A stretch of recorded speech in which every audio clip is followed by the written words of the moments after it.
बड़ी अपॉर्चुनिटी थी जो आप कह रहे हैं कि भाई आप पूरी संसद बैठ के चर्चा करती, भाई क्या प्रॉब्लम है हमारे शिक्षा तंत्र में, क्या प्रॉब्लम है, आइए और चर्चा करें। अगर राहुल गांधी जी को चाहिए या सरकार को भी चाहिए तो इस बातों पर जिक्र करें, सब जगहों पर बातचीत हो, टाउन हॉल्स में हो, सब जगह पर बातें हो। और बातें किससे हो, जैसा अब कहते हैं कि कुछ लोग होते हैं जो सिर्फ आंदोलन करने के लिए होते हैं, उनसे बड़े बात होनी चाहिए, शिक्षकों से बात होनी चाहिए, विद्यार्थियों से बात। क्या प्रूफ किया सर इस पूरे मामले ने, पूरे प्रकरण ने? अब तो ये कहा जाएगा ना कि भाई इसका मतलब दिल्ली का प्रदर्शन, एटलीस्ट दिल्ली का प्रदर्शन वाज नेवर अबाउट एजुकेशन। 20 जुलाई की घटना इंपॉर्टेंट है, बहुत इंपॉर्टेंट है, लेकिन सिर्फ 20 जुलाई पे बात बयान चाहिए क्यों नहीं? 20 जुलाई की घटना ने ट्रिगर कर दिया ट्रिगर, था। वो ट्रिगर है। सही। अब उस ट्रिगर पर हमें एक जिम्मेवार नागरिक के रूप में या राजनीतिज्ञों को एक जिम्मेवार राजनीतिज्ञ के रूप में और देश को विकसित भारत की ओर ले जाने के लिए सबको मिलकर, विकसित भारत किसी एक व्यक्ति का तो नहीं है ना। भारत विकसित होगा तो हमारे बच्चे विकसित होंगे, हमारा समाज विकसित होगा। कोई राजनीतिक प्रॉब्लम है ना उनको कि ये तो मोदी का स्लोगन है। हाँ, तो यही एकांगीपन जो है ना इसकी। प्रयाग में जाके क्या कहा कि शिक्षा के बारे में पूरा बर्बाद हो चुका है। आप शिक्षा पर यदि कहते कि भाई बजट इसका 2% 3% भागवत जी ने कहा, आप इसको बढ़ाइए, तो उसको बढ़ाइए, या तो उसको कॉन्क्रीट कहते हैं। हमने कर्नाटक में 15% हम दे रहे हैं, आप भी इसको दूसरे राज्यों में 15% देंगे। पर ऐसे जो सचमुच में जो बात कर रहे हैं, शिक्षा पर असंतोष तो इसी बात पर है ना, स्कूल में छत नहीं है, स्कूल में समस्या है शिक्षा में। इसमें सर मैं बार बार कह रहा हूँ, it was never about education. आपने राहुल गांधी से कोई सुझाव सुना कोई नहीं कि ये करना चाहिए सरकार को? कोई मॉडल दिया उन्होंने? सीजेपी वालों ने कोई मॉडल दिया? सीजेपी वालों के सारे प्रोटेस्ट में अंत में उन्होंने कहा था कि हमारी सरकार से बात होगी और हमने कुछ सुझाव दिए हैं शिक्षा में सुधार के लिए। क्या हुआ उसका? कितने दिन हो गए उस प्रेस कॉन्फ्रेंस को?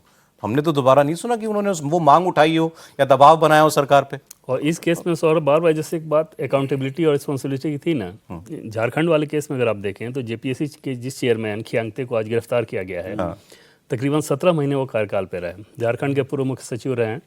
रिटायरमेंट के बाद वो मिजोरम में थे अपने घर पे आवास, और सीधे मुख्यमंत्री के यहाँ से हमें जो सोर्सेज से जानकारी मिली कि मुख्यमंत्री का ये कहना था कि उनको बनाया जाए, और वहाँ से फ़ोन पर ला के उनको आप बना दिए और सीआईडी ने उनको गिरफ्तार कर लिया। मतलब जिसको आप रख रहे हो उसको आप ही की एजेंसी गिरफ्तार कर रही है, आपकी कोई जवाबदेही नहीं। तो जेपीएससी चेयरमैन का गिरफ्तार होना क्या मतलब? प्राइमा फेसी आप चोर हैं।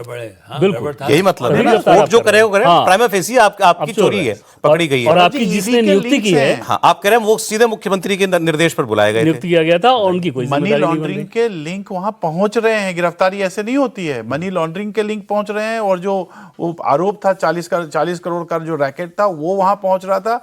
और सीबीआई से जो बच रहे हैं वो इसलिए बच रहे हैं या बचना चाह रहे हैं, बच पाएंगे कि नहीं ये नहीं पता, लेकिन जो बचना चाह रहे हैं वो इसलिए क्योंकि मुख्यमंत्री के करीबी लोगों पर भी वो शक का जो सुई है वो घूम रही है। तो सवाल सिर्फ ये तो एक भ्रष्टाचार का एक रूप है, वही तो मैं कह रहा हूं, टिप ऑफ द आइसबर्ग है। आप ये सोच लीजिए, मैंने आपको पहले भी कहा 26 वर्ष हो गए झारखंड को, और आपकी 14वीं प्रतियोगिता परीक्षा है ये, तो बाकी 12 साल में क्या हो रहे थे? ये तो सालाना होना है। तो आप तो साफ दोहरापन है ना। अकाउंटेबिलिटी फिर है तो दिल्ली में भी अकाउंटेबिलिटी है, तो कहीं और भी 3 मेंबर का सौरभ जो इस्तीफा हुआ, उनमें से एक तो जेएमएम नेता की पत्नी है, और एक 2008 में हाई स्कूल के टीचर थे, फिर प्रोफेसर हुए, फिर मेंबर बन गए, और 1 महीने बाद वैसे भी उन लोगों का कार्यकाल खत्म हो रहा था। अब सोचिए किस प्रकार का आईवाश सिर्फ किया जा रहा है। और सीबीआई से कराने के पीछे वजह यह है कि जैसे सीआईडी अगर कराएंगे आप, तो जाहिर तौर पे उस सरकार के अंडर में ही वो एजेंसी है, तो आप अपने हिसाब से चीज़ों को घुमा लेंगे।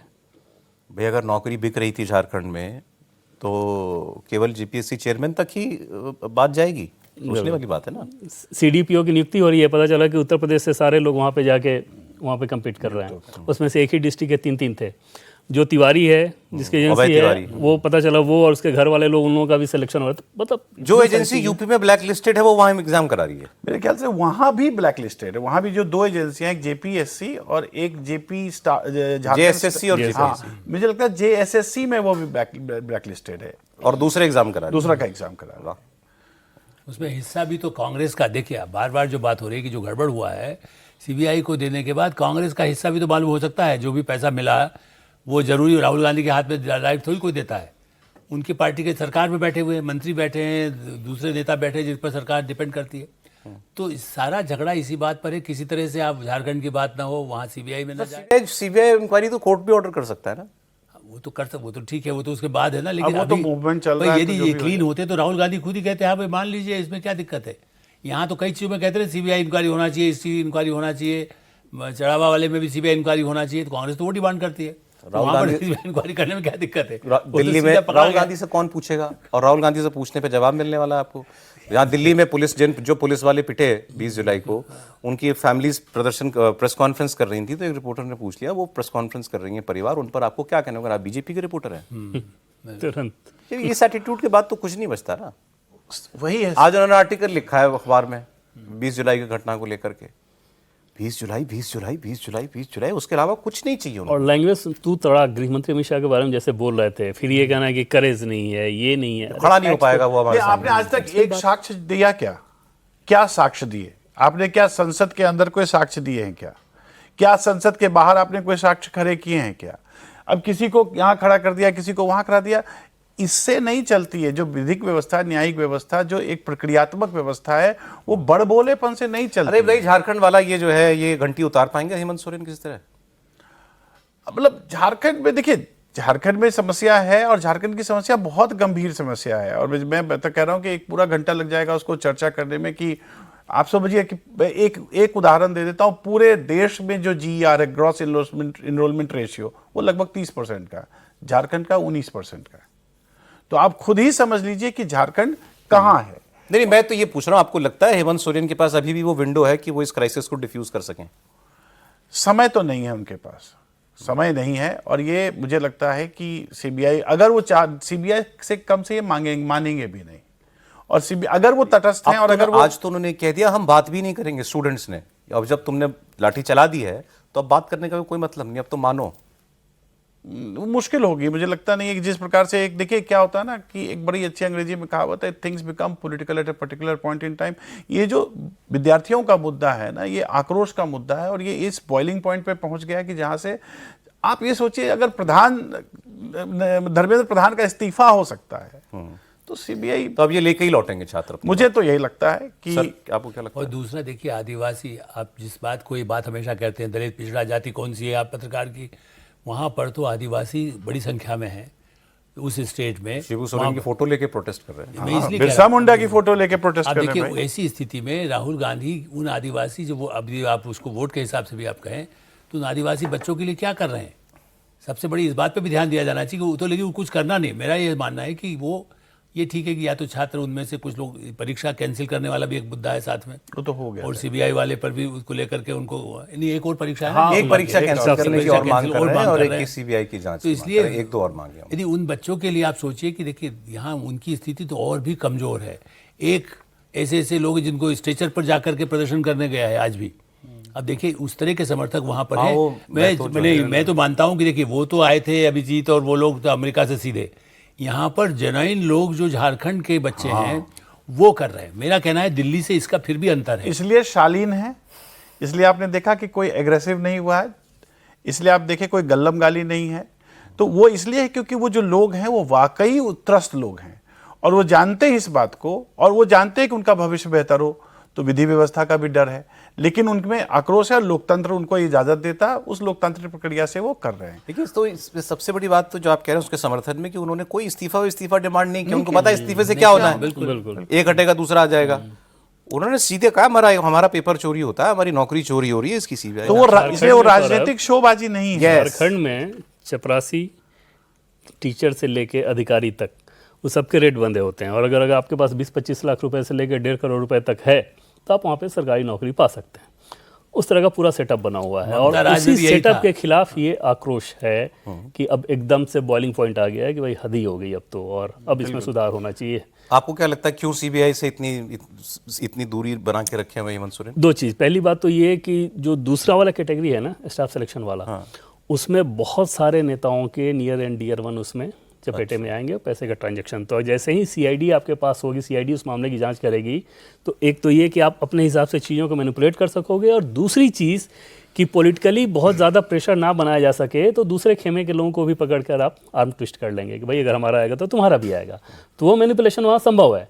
सीबीआई के पास जैसे ही चीज़ें आ जाएंगी, फिर वहाँ पर उनको दिक्कत होगी। तो इसलिए एकदम से वो कोशिश करेंगे और लास्ट तक कोशिश करेंगे कि सीबीआई के पास ये ना जाए। ईडी तो आई गया, ईडी तो आ गई। ईडी का स्कोप क्या है इसमें? ईडी जैसे मनी ट्रेल, जैसे जैसे आपको पैसे आए, आपके अकाउंट में पैसे आए, कहाँ गए, तो वो दूसरा सबसे बड़ी चीज़ ये होगी जैसे सौरभ कि अभी सीआईडी से खियांगते की जो पूछताछ अभी तक हुई है, अभी क्योंकि रिकॉर्ड पे वो चीज़ नहीं है हम लोग पास, वरना आप समझें कि उन्होंने जो बातें कही हैं उनमें कुछ चीज़ें तो एकदम विस्फोटक कही हैं। अच्छा, जो उन्होंने बताया सीआईडी को? जो सीआईडी को उन्होंने बताया कि ये मैंने किया, तो कहाँ से हमको कमांड आया था, किसने ये करने को कहा। उसके लिए उन्होंने ये बताया है कि जो टर्म का इस्तेमाल किया, आवास और कोठी से फ़ोन आया, आवास और कोठी के फ़ोन आने पे मैं नहीं करता हूँ। तो जैसे वो सीबीआई के पास वो चीज़ें आएंगी ना, फिर वो बहुत ज़्यादा विकराल होंगी। तो उस लिहाज से अभी पूरी कोशिश रहेगी हेमंत सोरेन की कि किसी तरीके से मामला सीआईडी के पास ही रहे। मुसीबत में है कि हेमंत सोरेन? क्राइसिस तो है, क्योंकि एक ग्राउंड पे आज जैसे आप रांची में जो देख रहे हैं सौरभ, रांची से अलग आप झारखंड के अलग अलग शहरों की रिपोर्ट ले लें, सभी शहरों तो वहाँ पता चले कि ट्रेन में, बस में ऐसे करके स्टूडेंट्स आ रहे हैं, तो एकदम बॉयल कर रहा है वहाँ पे वो नाराज़गी वाला।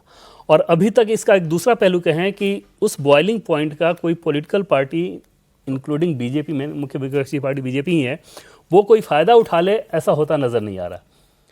क्योंकि एक तो ये कि जो करप्शन वाले आरोप लगते हैं ना, वो चौतरफा लगता है वहाँ पे, और वो रहा भी है। इधर के भी कुछ लोग हैं जिनके पता चला कि पहले के कार्यकाल में सबका हिसाब होना चाहिए। तो वो सारी चीज़ें पॉलिटिकली अभी किसी के लिए डिपेंडेंट नहीं है, और यही इस आंदोलन की शानदार सफलता है कि शुद्ध स्टूडेंट का ये प्रोटेस्ट। एक चीज़ और समझना चाहिए हमें, धर्मेंद्र प्रधान के खिलाफ जब ये आंदोलन चल रहा था तो धर्मेंद्र प्रधान की कम से कम प्रूवन क्रेडिबिलिटी पर कोई प्रश्न चिन्ह नहीं था, लेकिन हेमंत सोरेन की जो क्रेडिबिलिटी है उस पर प्रश्न चिन्ह पहले से है। जेल भी जा चुके हैं, छापे भी पड़ चुके हैं, तो वो इसको और गहरा बनाएगा। तो इसलिए मुझे लगता है कि इससे निकल पाना हेमंत सोरेन के लिए थोड़ा मुश्किल है।